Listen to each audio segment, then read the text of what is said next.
میرا نام سمینہ ہے اور میں گجرات سے تعلق رکھتی ہوں۔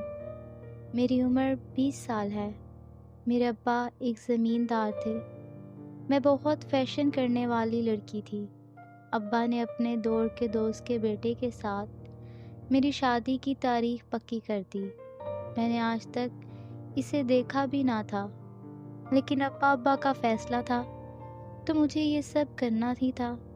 میں بھی خاموش ہی رہی، لیکن میں انجان تھی کہ یہ شادی میری زندگی میں کیا کیا طوفان لے کر آنے والی ہے۔ شادی کی ساری رسومات بہت ہی اعلیٰ پیمانے پر ہوئی تھیں، لیکن شادی کے دوران جو ایک بات میں نے نوٹ کی تھی وہ تھا میرے شوہر کا بار بار ایک لڑکی کی طرف دیکھنا۔ جب بھی وہ لڑکی نظر اٹھا کر اس کی طرف دیکھتی تو میری طرف متوجہ ہونے کا ناٹک کرنے لگتا۔ اپنے تھوڑی دیر پہلے بنے شوہر کی ایسی حرکت مجھے خاصا پریشان کر گئی تھی۔ اصل ہنگامہ تو تب ہوا تھا جب اچانک وہ لڑکی بے ہوش ہو کر گر پڑی تھی۔ میں نہیں جانتی تھی وہ زندہ ہے یا نہیں، لیکن میرے شوہر کا شادی کے پہلے دن ہی اس کے دکھ میں آدھا ہو جانا مجھ سے برداشت کرنا مشکل تھا۔ میں پریشان ہو گئی تھی کیونکہ اب میرے ذہن میں یہی چل رہا تھا، شاید میں اس کی ناپسند بیوی ہوں اور اس کے گھر والوں نے زبردستی میری اس سے شادی کروا دی ہے۔ لیکن میں سچ سے بالکل انجان تھی۔ میری نند نے بھی اپنے سگے بھائی کو نفرت سے دیکھا تھا۔ مجھے اب پورا یقین ہو گیا، دال میں ضرور کچھ کالا ہے۔ میں موقع ڈھونڈ رہی تھی کہ کیسے بھی کر کے اپنی نند سے ایک بار بات کر سکوں، لیکن میری ساس نے مجھے ایسا کچھ بھی کرنے نہ دیا اور مجھے لے کر میرے شوہر کے کمرے میں بٹھا دیا۔ میں لڑکی تھی، میرے بھی اپنی شادی اور پہلی رات کو لے کر کئی خواب تھے جو کہ بہت ہی برے طریقے سے چکنا چور ہو گئے تھے۔ میں کافی دیر بیٹھی اپنے نصیب پر ماتم کرنا تھی، لیکن مجھے کچھ بھی سمجھ نہیں آ رہا تھا، بلکہ اپنی قسمت پر رونا آ رہا تھا، اور میں دل کھول کر روئی بھی تھی۔ صبح سے بیٹھ کر کمر الگ تختہ بن چکی تھی۔ میں نے اور رونے کا ارادہ تک کرتے خود کو باری ملبوسات سے رہائی دینے کا سوچا تھا۔ جلدی کپڑے تبدیل کرتے جب میں کمرے میں آئی تو میرے شوہر کا ابھی تک کوئی اتا پتہ نہیں تھا۔ میں نے بجھے دل کے ساتھ کمرے کی بتی بجھائی تھی اور خود سونے کی کوشش کرنے لگی تھی۔ صبح کی تکھی کب میری آنکھ لگ گئی کچھ خبر نہ ہوئی۔ صبح کمرے میں کھٹ پٹ کی آواز سے جب آنکھ کھلی تو میرا شوہر غصے میں کمرے کی چیزیں پٹخ رہا تھا، لیکن جب مجھے اٹھتے دیکھا تو خاموشی سے کپڑے تبدیل کرتے نیچے چلا گیا۔ میں اس کے ایسے رویے سے اور پریشان ہو گئی تھی۔ یہاں جو یہ سب کچھ ہو رہا تھا وہ مجھے بہت کچھ سوچنے پر مجبور کر رہا تھا۔ میں نے جلدی سے کپڑے تبدیل کیے اور نکھری سی کمرے سے باہر آ گئی تھی، لیکن گھر والے شاید سچائی سے واقف تھے جس سے صرف میں ہی بے خبر تھی، اس لیے سب نے خاموشی سے کھانا کھایا اور ساس مجھے گھر کے بارے میں سب کچھ بتانے اور سمجھانے لگی تھی، لیکن کوئی بھی کل کے ہوئے واقعے کے بارے میں بات نہیں کرنا چاہتا تھا، تو میں اور کیا پوچھتی یا کرتی، اس لیے خاموش رہنے میں ہی عافیت جانی۔ خیر، دن گزرتے گئے اور شوہر بھی کافی حد تک مجھ سے صحیح ہو چکا تھا، لیکن بول چال اب بھی بند تھی۔ مجھ میں بھی اتنی ہمت نہ تھی کہ میں ان سے کوئی فرمائش ہی کر سکوں۔ اتنا یقین انہوں نے خود پر دلائی ہی نہیں تھا۔ زندگی جیسے تیسے گزر ہی رہی تھی۔ اب شوہر روز گھر سے غائب رہنے لگے تھے، ہفتہ بعد اپنی شکل دکھاتے تھے، منہ بھی اب شادی شدہ ہو چکی تھی۔ آخر کب تک اپنے شوہر کا ایسا رویہ برداشت کرتی؟ اب میں نے سچ جاننے کی ٹھان لی تھی۔ اس بار بھی جب شوہر گھر سے جانے لگا تو میں نے چپکے سے اس کا پیچھا کیا تو پتہ لگا وہ تو روز ہسپتال جاتا ہے۔ میں ایک طرف دوپٹے سے چہرہ ڈھک کر کھڑی ہو گئی تھی۔ جیسے ہی میرا شوہر اس کمرے سے باہر نکلا اور وہاں سے چلا گیا تو میں نے یہاں وہاں نظر دوڑاتے اس کمرے کا رخ کیا اور جلدی سے اندر داخل ہوتے جب میری نظریں سامنے کی طرف اٹھی تو حیرت نہ رہی، کیونکہ سامنے میرے نکاح والے دن جو لڑکی بے ہوش ہو کر گر چکی تھی وہی موجود تھی۔ اس کا مطلب صاف تھا، میرا شوہر اس عورت سے ملنے آتا تھا۔ دیکھنے میں وہ مجھے خود سے 2 یا 3 سال بڑی ہی لگی تھی۔ مجھے اس سے حسد محسوس ہونے لگا تھا، جو بستر پر پڑے رہ کر بھی میرے شوہر کو اپنی مٹھی میں قید کیے ہوئے تھی۔ میں دھیرے دھیرے قدم اٹھاتے اٹھاتے اس کی طرف بڑھی تھی، جو بے سود سی ہر چیز سے بے خبر بستر پر پڑی ہوئی تھی۔ وہ بہت خوبصورت تھی، شاید مجھ سے بھی زیادہ خوبصورت۔ اس کے چہرے پر ایک الگ ہی نور تھا، جو مجھے ایک لڑکی ہونے کے باوجود اپنی طرف متوجہ کر گیا تھا۔ تو میرا شوہر کیوں نہ متوجہ ہوتا؟ لیکن میں اب تک یہی سوچ رہی تھی، اگر میرا شوہر اسے پسند کرتا تھا، وہ اتنی خوبصورت تھی، تو اس نے مجھ سے شادی کر کے اپنی اور میری زندگی برباد کیوں کی؟ وہ چاہتا تو اس لڑکی سے شادی کر سکتا تھا اور دونوں خوش بھی رہتے، اور اس لڑکی کا یہاں ہونا ہی اس بات کا ثبوت تھا کہ وہ بھی میرے شوہر سے محبت کرتی تھی، اور اس کی بے وفائی کا غم برداشت نہ کرتے وہ اس وقت بستر پر پڑی ہوئی تھی۔ ایک طرف میرے شوہر نے میری زندگی برباد کر دی تھی، اور دوسری طرف اس لڑکی کی، جسے دیکھتے پہلے مجھ میں حسد جاگا تھا، لیکن اب مجھے اس معصوم پر ترس آنے لگا تھا۔ لیکن میں ایسا کیا کرتی اور کس سے پوچھتی کہ مجھے اپنے شوہر اور اس لڑکی کا سچ معلوم ہو سکے؟ گھر میں تو کوئی بات کرنے کو تیار نہیں تھا، تو میں کس سے سچ کا پتہ لگواتی؟ میں خاموشی سے واپس گھر چلی گئی تھی۔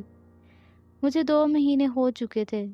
میں اکثر اس کے پاس جا کر بیٹھ جاتی اور اس سے اپنی باتیں کرتی تھی۔ وہ میری ہمراز بن چکی تھی۔ اپنے سسرال میں تو میں پرایوں کی طرح رہ رہی تھی، سب بس مطلب کی بات کرتے تھے۔ ایک ساس تھی جو تھوڑا صحیح رہتی تھی، لیکن جب میں ہونے والے نکاح دن ہوئے حادثے کا ذکر کرتی تو وہ بھی ہتے سے اکھڑ جاتی تھی۔ میری کچھ سمجھ میں نہیں آ رہا تھا کہ میں کیا کروں۔ روز کی طرح آج بھی میں اس کے پاس بیٹھی، اپنے سسرال والوں اور اپنے شوہر کا رویے کے بارے میں اسے بتا رہی تھی، جب مجھے اس کے ہاتھوں میں جنبش محسوس ہوئی تھی۔ وہ ہوش میں آ چکی تھی اور حیران نظروں سے مجھے دیکھ رہی تھی۔ شاید وہ کچھ یاد کرنے کی کوشش کر رہی تھی۔ جب اسے سب کچھ سمجھ آیا تو اس کی آنکھوں میں خاموش آنسو بہنے لگے۔ وہ واپس سے لیٹ گئی تھی اور چھت کو یکٹک گھورنے لگی۔ میرے بار بار اصرار کرنے پہ بالآخر بولنا شروع ہوئی تھی۔ میں شمس خاتون بہت ہی باپردہ لڑکی تھی۔ گھر والوں سے لڑ جھگڑ کر مجھے اس یونیورسٹی میں داخلہ لینے کی اجازت ملی تھی، لیکن میں نے کبھی کسی کی طرف آنکھ اٹھا کر نہ دیکھا تھا۔ ایک روز کوئی چور میرا پرس چھین کر لے گیا تھا۔ اس نے جلدی چھٹی مل گئی تھی، لیکن میں لائبریری میں ہونے کی وجہ سے کسی کو بتا نہ سکی، اور جب تک میں باہر آئی سب لوگ جا چکے تھے، اور پرس چوری سے فون سے بھی ہاتھ دھو بیٹھی۔ 5 ہو جانے کی وجہ سے اس دن علی نے میری مدد کی تھی۔ اس نے مجھے اپنا فون دیا تھا، جس کی وجہ سے میں نے بھائی کو فون کر کے بلوا لیا تھا۔ میں کسی بھی لڑکے پر یقین نہ کرنے والی، تب اس پر یقین کرنے لگی تھی۔ وہ بھی اپنا دائرہ کبھی نہ کراس کرتا۔ ایک حد تک ہماری بات چیت ہوتی تھی۔ وہ سب کیسے محبت سے عشق کی منازل طے کر گیا، مجھے کچھ خبر نہ ہو سکی، لیکن میرے سارے خواب تب چکنا چور ہوئے جب مجھے کسی اور سے بات پتہ چلی کہ وہ شادی کر رہا ہے، اور 2 دن بعد اس کی شادی ہے۔ میں نے اسے لاکھ فون کیے، لیکن اس کا نمبر بند جا رہا تھا۔ مجھے لگا یہ سب گھر والوں کے دباؤ پر ہو رہا ہے، اس لیے میں اپنے گھر والوں سے زندگی میں پہلی بار اپنی دوست کی شادی کا جھوٹ بول کر اس کے گھر چلی گئی، جب مجھ پر میری زندگی کا سب سے کڑوا سچ آشکار ہوا تھا۔ میں نے جاتے ہی اسے اس کے گریبان سے پکڑا تھا اور ہاتھ جوڑتے اس سے بولی تھی، بہت محبت کرتی ہوں میں آپ سے، مت کریں ایسا میرے ساتھ، مت کریں، میں ہاتھ جوڑتی ہوں آپ کے آگے، مت کریں۔ وہ روتے ہوئے اس سے فریاد کہہ رہی تھی، اپنی انا کو ایک طرف کیے آج وہ اس کے سامنے بے مول ہو رہی تھی۔ آپ ہی دعوے دار تھے نا مجھ سے بے انتہا محبت نہیں بلکہ عشق کے، تو اب کہاں گئی آپ کی محبت؟ کیا وہ سب جھوٹ تھا، ڈھونگ تھا، یا کوئی جان لیوا مذاق تھا جو آپ نے میرے ساتھ کیا؟ بتائیں آج مجھے، میں آپ جواب طلب کر رہی ہوں آپ سے۔ میں اس سے فاصلے پر کھڑی آج اپنی محبت کے اعتراف کے ساتھ اس سے سراپا سوال بنی بھی کھڑی تھی جو مجھ سے محبت کا دم بھرتا تھا اور آج کسی اور سے شادی کرنے جا رہا تھا۔ کیا اس کی محبت اتنی سی ہی تھی یا وقت گزاری تھی میں اس کے لیے؟ آج میں اپنی عزت نفس کو رون کر اس بے مہر سے اپنی محبت کے لیے اس کے دل میں گنجائش مانگ رہی تھی، اور بھلا کبھی محبت کے لیے گنجائش بھی کبھی مانگنے سے ملی ہے جو مجھے مل جاتی؟ میں تمہارے یا تمہارے کسی بھی سوال کا جواب دہ نہیں ہوں۔ تمہیں جو لگتا ہے تم شوق سے سمجھو۔ ہاں میری شادی کر رہا ہوں میں کسی اور سے شادی، کیونکہ نہیں ہے مجھے تم سے محبت۔ اور کیوں کروں محبت تم سے؟ ہاں اس تھان کو تو پورا دن لپیٹے رکھتی ہو اپنے ارد گرد، کیا چھپانا چاہتی ہو؟ اپنے گناہ یا اپنا کوئی نقص؟ چلو مان لوں گا میں تمہاری بات اور کر لوں گا تم سے دوسری شادی۔ تم ایک کام کرو، مجھے دکھا دو کہ تم میں کوئی کھوٹ نہیں، تمہارے دل کے ساتھ تمہارا جسم بھی ہر داغ سے پاک ہونا چاہیے۔ اس کی باتیں سنتے میں نے دیوار کا سہارا لیا تھا اور آنکھوں میں آنسو لیے اسے تک رہی تھی۔ اس کے الفاظ تھے یا خنجر جو اس وقت مجھے لہو لہو کر گئے تھے۔ وہ میری حجاب کو کیا سمجھ بیٹھا تھا کہ میں اپنی کوئی خامی چھپا رہی ہوں؟ کیا میں واقعی وہ مسلمان تھا یا یہ میری محبت تھی؟ میں ایک ایسے انسان سے محبت کیسے کر بیٹھی؟ ہاں لیکن وہ کمال کا اداکار تھا، پہلے بھی تو یہی اداکاری کی تھی میرے سامنے، مجھے عزت دینے کی باتیں، اور اب اچانک سے اپنی شادی کا کہہ کر میری روح ہی ادھیڑ گیا۔ میرے آنسو مسلسل بہہ رہے تھے، کہہ رہے تھے دیکھو آج ایک بار پھر باقی محبت کرنے والوں کی طرح تمہاری محبت بھی دگا دے گئی، ایک اور زندگی تباہ ہو گئی۔ میں نے اپنے سرخ انگارہ نظریں اٹھا کر اس کی آنکھوں میں دیکھا تھا جہاں اس وقت صرف صفا کی ہی موجود تھی، کوئی جذبہ تو دور کی بات، وہاں تو کوئی دکھ افسوس بھی ڈھونڈنے سے نہ ملا تھا۔ ٹھیک ہے میں شرکت کروں گی تمہاری شادی میں تمہاری بے وفائی کی آخری حد دیکھنا چاہتی ہوں، اور واقعی میں دیکھنا چاہتی تھی وہ کہاں تک شفاقت کی انتہا کر سکتا تھا۔ میری محبت کا قتل تو آج ہو ہی گیا تھا، اب میں اس شادی میں شرکت کرتے اس محبت کو اس کی آخری آرامگاہ یعنی قبر میں اتارنا چاہتی تھی۔ میں چاہتی تھی کہ وہ میری محبت کو قبر میں اترتا وہ اپنی آنکھوں سے دیکھے، تاکہ اگر کبھی اس کے دل میں غلطی سے بھی اگر کوئی جذبہ تھا تو اس کا پچھتاوا ساری زندگی ہو اور اسے کبھی ایک پل کا بھی چین نصیب نہ ہو۔ وہ نکاح کا دن تھا اور میں اسٹیج کے بالکل سامنے تھوڑی دوری پر ایک ٹیبل کے پاس کھڑی اسے ہی دیکھ رہی تھی جو سب سے ہنس کے بات کر رہا تھا۔ تھوڑی ہی دیر میں وہاں ایجاب و قبول کا مرحلہ شروع ہوا تھا، جب میری نظروں کے سامنے وہ کسی اور کو اپنے سارے حق سونپ رہا تھا جس کا کبھی میں خود کو حقدار تصور کرتی تھی۔ آنکھیں سرخ انگارہ ہوئی تھیں، بہت ضبط کرنے پر بھی میری آنکھ سے آنسو بہہ نکلا تھا اور گال سے ہوتا ہوا زمین پر جا گرا تھا۔ میں بھی تو آج اسی طرح آسمان سے زمین پر گری تھی، دل میں درد سا اٹھا تھا، اور پھر تابوت میں آخری کیل ٹھوکی گئی تھی۔ جب آخری بار مولوی صاحب نے نکاح کی رضامندی پوچھی تھی، اس کے ہاں کے ساتھ ہر طرف تالیوں کا شور اٹھا تھا، سب اس کے لیے دعا میں ہاتھ اٹھا چکے تھے، جبکہ دور کھڑی مجھے وہ دعا کے لیے اٹھے ہاتھ اپنے جنازے پر مغفرت کے لیے اٹھے محسوس ہوئے تھے۔ سر ایک دم سے بھاری ہوا تھا، آنکھوں پر منو بوجھ آیا تھا، لیکن میں بہت مشکل اور اپنے دل میں اٹھتی تکلیف کو بمشکل برداشت کرتے آنکھیں کھولے ایک آخری بار اسے دیکھ رہی تھی۔ اس کی مسکراتے ہوئے مبارکباد وصول کرتے مجھے لگا تھا کہ میں سکون سے رخصت ہو سکتی ہوں اسے زندگی بھر کا پچھتاوا دے کر، اور یکدم سے آنکھیں بند ہوئی تھیں اور میں اپنے نازک وجود سمیت زمین بوس ہوئی تھی۔